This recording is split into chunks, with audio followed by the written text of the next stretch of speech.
Alright, so these are pretty much the 3 best camera phones in 2020. So welcome to the showdown. We've got the iPhone 12 Pro Max, which has the biggest image sensor of any Apple product ever, as well as a couple of extras over the already quite capable iPhone 12 Pro camera. We've got the Galaxy Note 20 Ultra, which is Samsung's pinnacle of refinement really. Massive sensor, a crazy 5x optical zoom, and this new laser autofocus module to fix their one Achilles heel: focusing.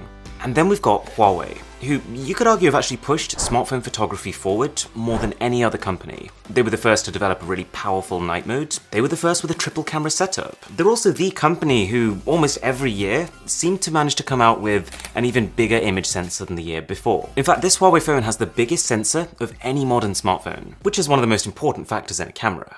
Okay, let's see which is the best camera phone of 2020. So just taking photos during the day, we've never had 3 phones that are this consistently brilliant. But at the same time, it's kind of incredible that you can point these 3 cameras at the same scene. They can capture all fantastic results in their own rights, but they're also incredibly different to each other. The iPhone shoots warmer, redder colors, Samsung cooler, bluer tones, and Huawei, well, Huawei doesn't really have a consistent color profile. I've probably taken 500 photos on this Huawei Mate 40 Pro now. I still couldn't tell you what its style is. It just kind of takes each photo as it comes and treats them separately. Does this matter?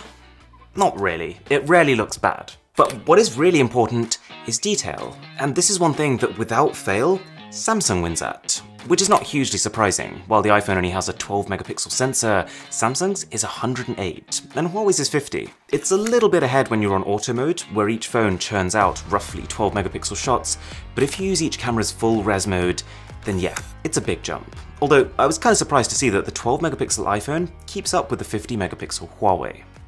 Now, this is where we end up with a bit of a moral dilemma.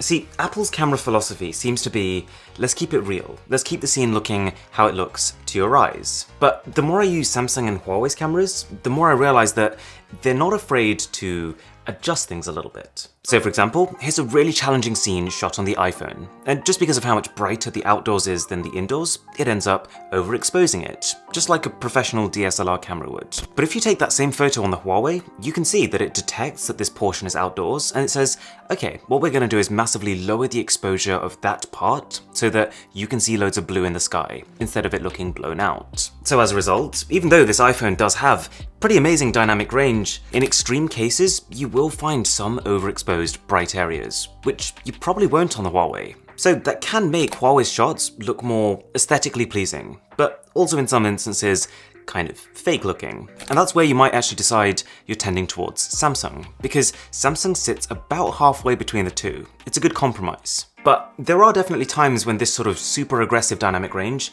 does play to Huawei's advantage. Let's say you have a not very well lit subject sitting in front of a really well lit background. The iPhone tries to keep the image as is to preserve the way it really looks, but Huawei's just like, this part looks dark, let's make it brighter. And this difference is often even more pronounced on the phone's ultra-wide cameras, which aren't as good at getting in tons of light, so they rely even more on the software.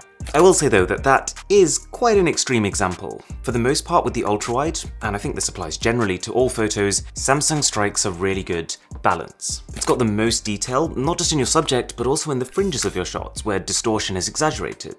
Huawei technically has the better quality ultra-wide sensor, and every now and again it does come out with a shot that makes you think, wait a second, where did you come from? But it's just not a very wide ultra-wide camera.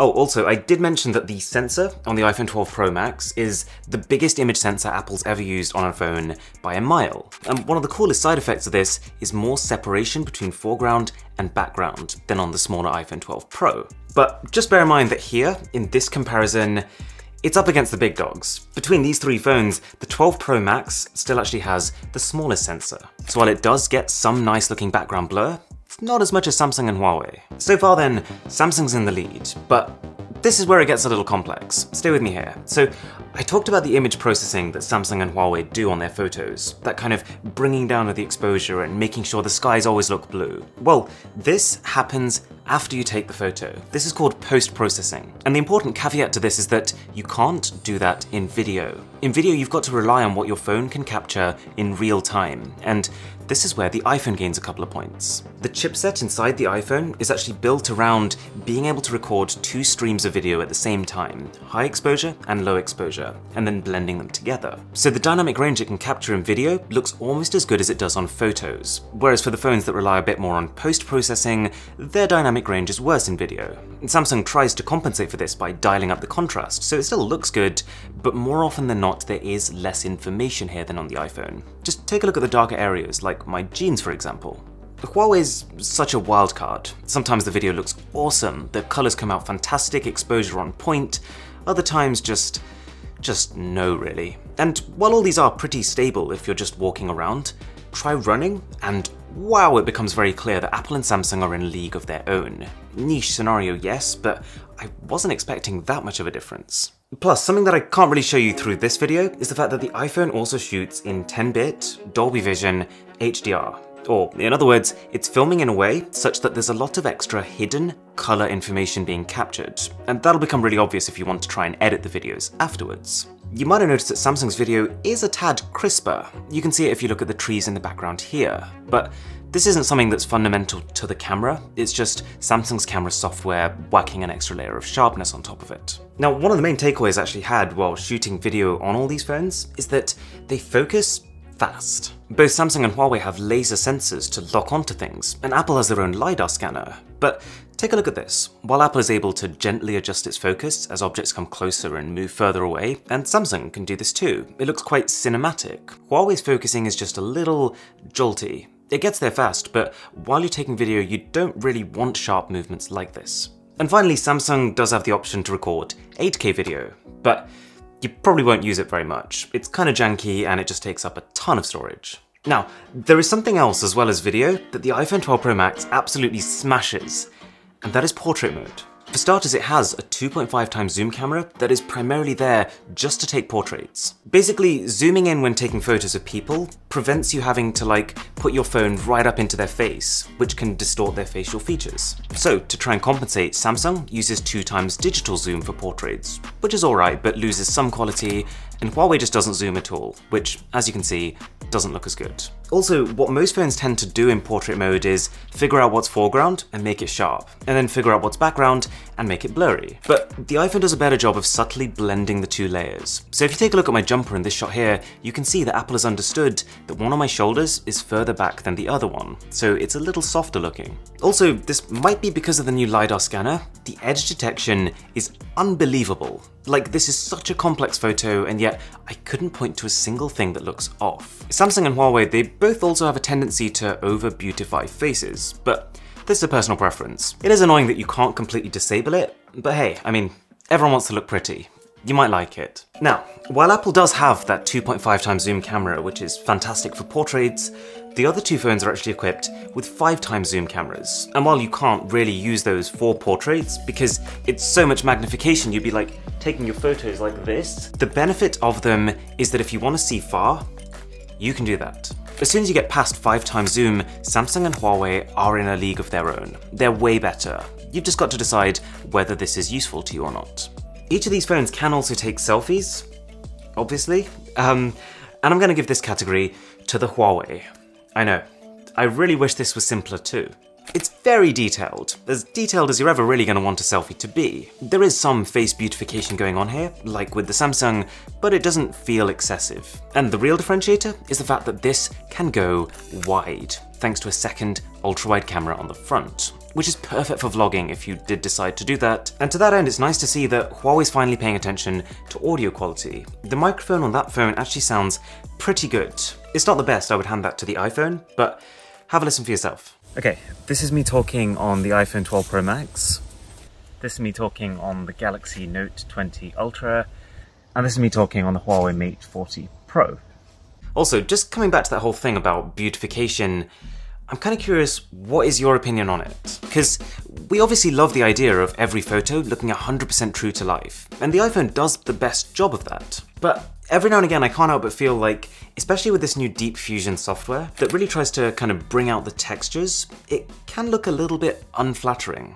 Hey, here's a throwback. Do you remember when slow motion was like the hot topic of smartphone cameras? When Samsung, Huawei, and even Apple were all fighting to have the slowest slow-mo on the front cameras as well as the back. Well, kind of feels like companies just forgot about it in 2020. That said, just the nature of having better camera sensors on these phones than ever before does mean that slow-mo has never been better. Huawei can get the slowest. We're talking video so slow that it can often look like nothing's actually happening. It does have some very interesting potential use cases, but for most day-to-day situations, it's so slow that it's often been described as kind of boring. Samsung can still get pretty slow while retaining decent quality, and then the iPhone has the least ability to slow, but more often than not, a slightly nicer looking output.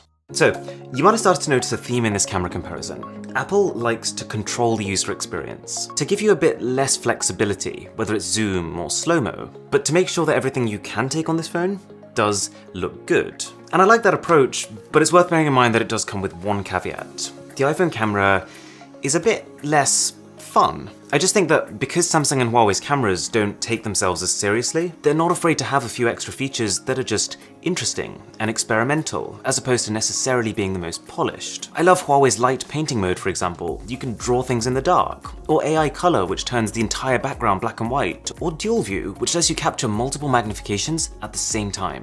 Or even just macro. The phone uses its onboard AI to automatically switch to a close-up camera when you get really near to something. And it's good quality. This isn't one of those gimmicky features you'll never use. You've then got Samsung, who can take live focus portrait mode video. And while I would say it's okay in a best case scenario, it's fun. Or probably as a better example, their single take mode, which is actually proven to be kinda useful.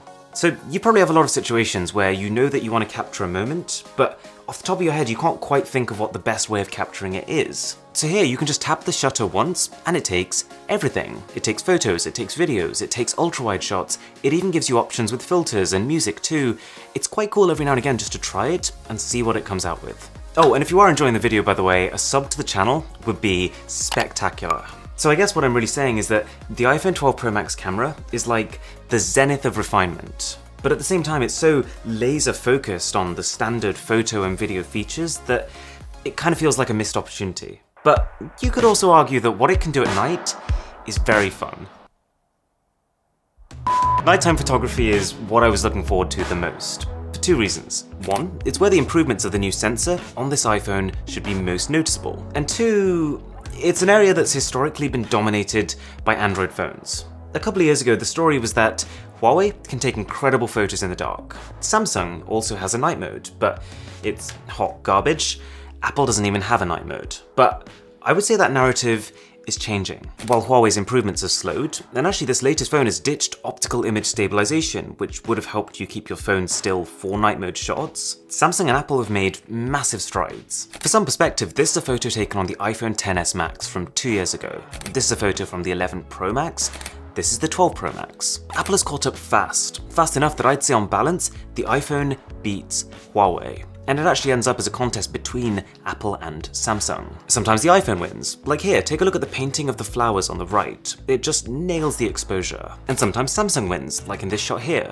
But I can't believe I'm saying this, more often than not, the iPhone hits all the pillars of a good night mode photo. It restores the actual daylight color of objects. It smooths out surfaces that would otherwise become riddled in artifacts or just noise, and it's very detailed. I gotta say that the Huawei didn't impress me. In some ways it feels like they've kind of gone backwards a little bit. The lack of optical image stabilization does mean it's kind of prone to micro movements while capturing. And while its shots are generally bright, I think they would actually benefit from being a bit darker, because all this brightness is doing is exposing the amount of noise in them. You know, something else that Huawei used to be so far ahead of the competition at was shooting the stars, astrophotography. But now, I would almost side with the iPhone. It actually seems to produce a slightly cleaner output. And actually, that's not the only advantage at night that the iPhone has. For starters, portraits. It's the only phone that can take both night mode and portrait mode at the same time, which means just a ton more light. And video. Thanks in part to having the widest f1.6 aperture, it churns out less grainy, more detailed, but also better color corrected footage. So all of those videos you take in restaurants and living rooms and those kind of middle to low light situations, it's gonna look better on the iPhone. So, putting all this together, it does lead us to a natural conclusion. Yes, there isn't going to be one phone that's on top in every single situation, but the Galaxy Note 20 Ultra, overall, I would say is the best photo camera you can buy. It's got extreme detail, it's got aggressive but not over-aggressive dynamic range, and just a lot of interesting options to play around with. But the iPhone 12 Pro Max is the best video camera on a phone, thanks to just really good quality dynamic range, unrivaled consistency between the lenses, and low-light video that holds itself together surprisingly well. But this phone is actually also almost as good as Samsung in photos too. It really wins some points back in low light. If you really did like the flexibility of loads of different camera modes and fun things to play around with, or if the main thing you'll be using is the selfie camera, then consider the Huawei. But on balance, it is the weaker camera system of the three. Okay, if you enjoyed this video, I have spent an absolute age on it, so a sub to the channel would be just amazing. My name is Aaron, this is Mr. Who's the Boss, and I'll catch you in the next one.